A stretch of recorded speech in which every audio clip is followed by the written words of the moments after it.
Sumiklab ang sunog sa isang bahay sa barangay Kabaluyan 2, Mangatarem, Pangasinan. Sa ulat ng Mangatarem Municipal Police Station, nasaksihan ng 70 anyos na lalaking residente ng lugar na sinilaban ng kanyang 45 anyos na anak ang kanilang bahay. Agad namang tumakas ang lalaki matapos itong mabisto.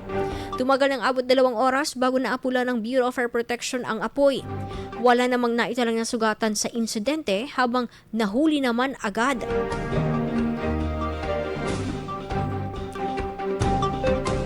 Ang sospek at kasalukuyang nasa kustodiya na ng pulisya.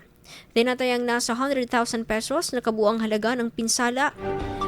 Samantala, mga idol, sa pakikipag-ugnayan po ng IFM News Dagupan sa Mangatarem Police Station, na ipasok na umano ang lalaki sa Rehabilitation Center matapos silahad ng may-ari na dumaranas sa mental health condition ang kanyang anak.